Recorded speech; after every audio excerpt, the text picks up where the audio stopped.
And when Beyonce said, "Who run the world, girls," she meant that. And the ladies of the Apothecary Diaries are no exception. Welcome back to my channel. It's your girl, Apeh, the Otaku. And today we are going to explore how the women in the Apothecary Diaries, despite having no rights or agency, still find ways to hold power. Not just as a means to survive, but to thrive. And you already know the vibes. We're going to break this video down into 3 main sections. First, we're going to talk about the women of the Pleasure District, the courtesans, and the other women and girls that live in the brothels. Then we're going to swing over to the women of the rear palace, and those are some of my favorite women, so keeping section 2 brief is truly a labor of love. And lastly, in section 3, we're going to conclude by specifically taking a look at Lady Anshi and the older court ladies. And this video is really just highlighting how Natsu Hyuuga is writing some dangerous women. Women who know how to create power from scratch. And I'm so curious, who are your top 3 women in this series? Not including Mao Mao, okay? I'm trying to see something. Comment down below, let me know who your top 3 women are, and I'm gonna tell you my top 3 at the end of this. All right, let's get into it.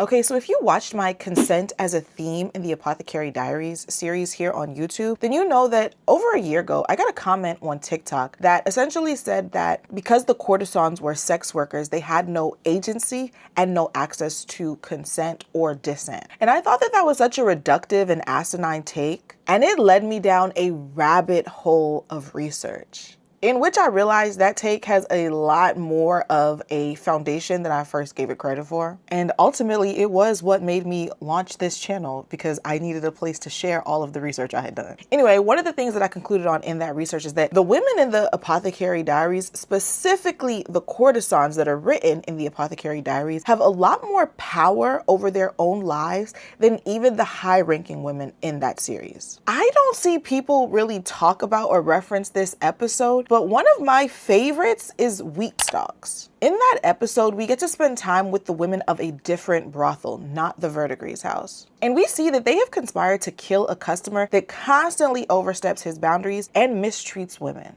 What I find so fascinating about this situation compared to the idea that courtesans don't have agency is that they lean into their feminine wiles and what society expects from them as courtesans in order to successfully set this man up. For those of you that can't recall, they poison him with a liquid that is thinner than the wine that they're drinking.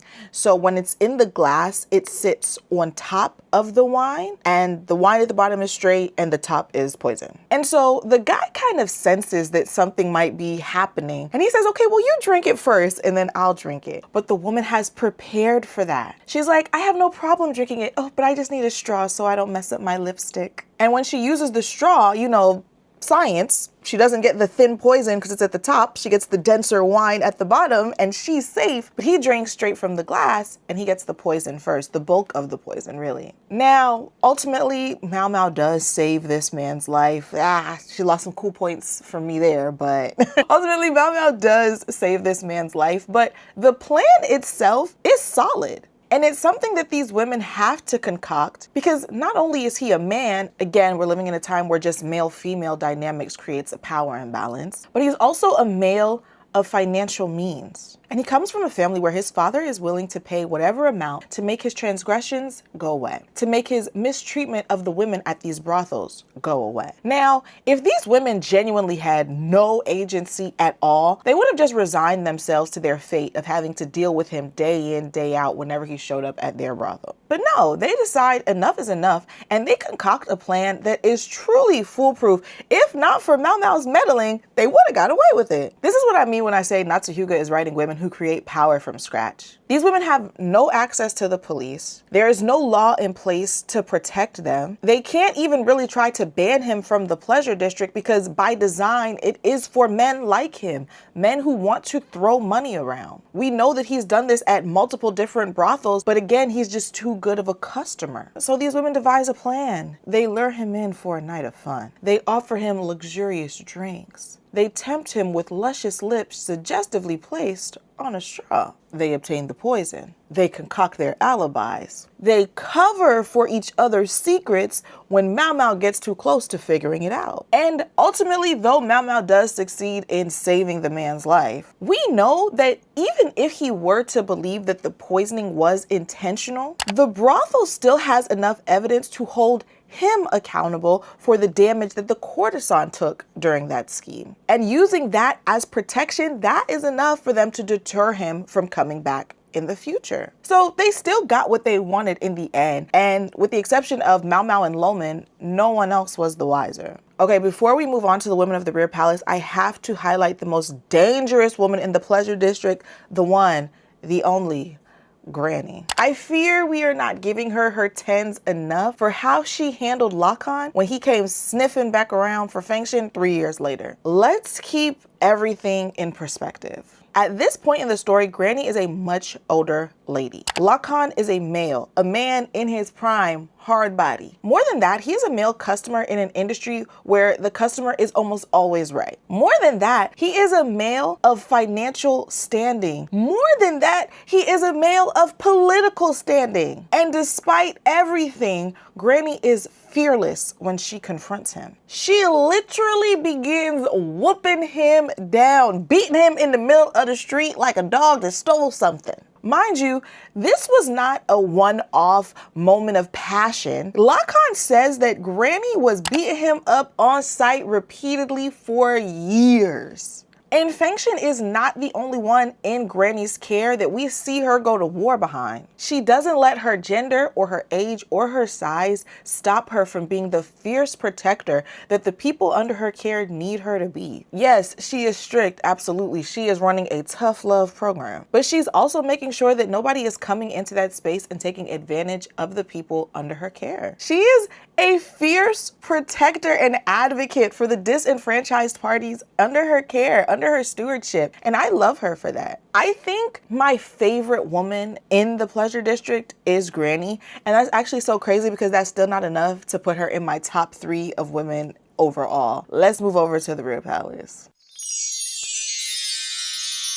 First, I'm not sure if we would all consider her a woman of the Rear Palace because her role is a bit more dynamic than that, but I consider her a woman of the Rear Palace, and for the sake of this video, y'all should too. And that's my girl, Shisui. It is no secret to this day, I think Shisui is the smartest, most strategic character in the entirety of the series. Her only rival is Lakan. We cannot understate her role in the Shi Clan rebellion. Further, we can't understate her role in her own private rebellion that she had against the Shi Clan. Shisui was introduced to us as yet another political pawn. She was being used by her family to lure the current emperor into a false sense of security while the Shi Clan was over in the west planning a coup. But that's not what makes her dangerous. No, what makes her dangerous is that she was simultaneously involved with 3 different schemes which all went on to fail, but she still had her one personal scheme in the back pocket, and that was the one that took off. She got her mother back for her father. She got her father back for her mother. She got Jinshi back for both of them. She secured the safety of the children in her care. She restored Suirei's honor as the princess of the Shi Clan. And when she faced the full force of the Imperial Army, not only did she make a fool of them, she escaped. She took herself down to the docks, caught a virgin voyage down to Belize, and is sipping Mai Tais and looking at exotic bugs for the rest of her life. Like, what could you possibly call a woman that outsmarts the most powerful people in the kingdom? Dangerous. And while we're on the topic, honorable mention to Suirei, because that is a dangerous woman. She infiltrated the inner court, seduced the coroner so that he wouldn't do his job properly, made an assassination attempt on the imperial brother, faked her death, pulled a double whammy Uno reverse, went back to the Rear Palace as a dude, and then kidnapped the only lady in waiting that had favor with the current emperor himself. Not to mention the imperial brother, not to mention Lakan's daughter. What could you possibly call a woman like that if not dangerous? And since we're talking about Suirei, let's just go ahead and talk about her roommate, Lady Odwell. Lady Odwell has successfully done something that we do not see a female character do in the entirety of this story, and that is have sex with a sitting emperor and then broker her freedom after. Now, of course, she does not have 100% freedom, but she has more freedom now than the current emperor himself does. She's in a private villa in the South Palace, and because she is further removed from the Rear Palace grounds, she has the freedom to travel off-site. The emperor can never leave the palace, but Lady Odwo is touring the kingdom. She even talks about how at this point she could leave the kingdom entirely, except now she has too many private responsibilities. You know, she's taking care of the Shi clan children, she's housing Suirei, and further on in the story we're going to see her bring more people into her palace for secret protection. But this is unprecedented. A woman who has slept with the emperor being able to exist outside of him in a way. We don't see any stories of that. There are some instances that Mao Mao vaguely mentions that lower ranking consorts can sometimes be married off to high ranking men of honor. But even that is a transition of property, so to speak. The woman is going from one man to another man. It's not really any freedom. We see Lady Odwo move from the current emperor to being by herself. Hers is the only instance of that. And this is the life that Lady Odwo has been able to broker for herself through her cunning, yes, but also through learning when and how to speak up with the current emperor, who is a man that she herself acknowledges is several stations ahead of her. This is something we don't even see his current wife being able to do. Mind you, Lady Odwo doing all of this after committing high treason with the baby swapping event. And she's not the only one getting away with high treason. Let's check in with my favorite sleeper agent. Okay, Lady Anshi is one of my favorite sleeper agent characters in this story. And I think we need to go over some of the sneaky things she's doing in the kingdom that I think is going over a lot of people's heads in the kingdom, but also in the audience as well. She is quietly toppling the kingdom from the inside out, and the older court ladies are helping her do it. Okay, Lady Anshi is toppling the kingdom. What do I mean by that? Lady Anshi is using her power to enact a series of changes that on the surface seem like good things, but in reality undermine the ability of the throne to continue operating as is. The most prominent example of this is her decree to stop the production of eunuchs. Now, on the surface, this is a great thing, excellent even. It promotes life, family planning. It puts a stop to a rather grotesque procedure. Except the rear palace houses hundreds of women, dozens of buildings, a variety of landscapes that need to be maintained through manual labor. And if there are no more eunuchs available, who will tend to these tasks? Let's say in the last production of eunuchs, the youngest generation is somewhere between 15 and 20. And let's say the max you can work a non-specialized eunuch is until they're about 40 or 50. That means in the next 30 years or so, there will be no way to properly staff the rear palace. That's not even long enough for the lifetime of even one more emperor. And the people in the kingdom that are paying attention to this peep game, and they also peep how Lady Anshi is getting the power to do this. Because similarly to the Empress Regnant before her, while there is no power bestowed upon an Empress Regnant with that title, they simply utilize the power that their son, the current emperor at that time, has. So when I think of Lady Anshi, I have to ask myself, what do you call a woman who is using the power of the emperor to topple his empire right under his nose? Dangerous. Now for her loyal henchmen, the older court ladies. Now, I don't recall what the episodes are called when the older court ladies get introduced to the story, but in the novel, the chapters are called Festering Resentment. And we learn that these women are not on standard contracts similar to Mao Mao or Xiaolan, but rather they were brought to the rear palace before they were even old enough to work. Mao Mao tells us that the standard age to start working a job is 14, but we know that Shenlu has been in the rear palace since she was 10. And Shenlu and the rest of these older court ladies, they're all victims of the sick, demented former emperor. And as a result, they aren't allowed to leave. As you can imagine, this is the source of their resentment. Their hatred is not only for the former emperor, but for the entire empire and the entire royal regime itself. I said it in the Mao Mao is not like other girls video, but these older court ladies are running circles around the men of the rear palace. They are the reason that none of the current emperor's children have survived until adulthood. I think a piece a lot of people miss, particularly the anime only people, is the scene where Mao Mao goes to the older man and she asks for paper and a writing utensil so she could write out a list of the plants in the rear palace to avoid, because they can accidentally be abortifacients if those women are trying to get pregnant. And the old man says to her, you know, your father Loman wrote a list like that a long time ago when he was here. Mao Mao thinks that's interesting. She doesn't really understand why he would do that, but she just takes it on the chin. Later, Mao Mao puts two and two together and realized when Loman put out that list of plants to beware of, these older court ladies were there. And many of them were literate. As you can recall, they have a bookshelf in the clinic, right? They can read. And so they were able to read this list. And this is the part that I think is such a key. Loman put that list out. Them old ladies saw it. They said, a warning for y'all, a game plan for us. Immediately started harvesting all of the plants that were on the no-no list and introduced abortifacients to all of the consorts and concubines save for Lady Anshi. Jinshi is only alive because he was raised as the child of Lady Anshi. And I'm talking about, let's put the honey incident to the side. Baby, them older court ladies were going to kill him. There is so much evidence in the text to support that Jinshi would have absolutely been another casualty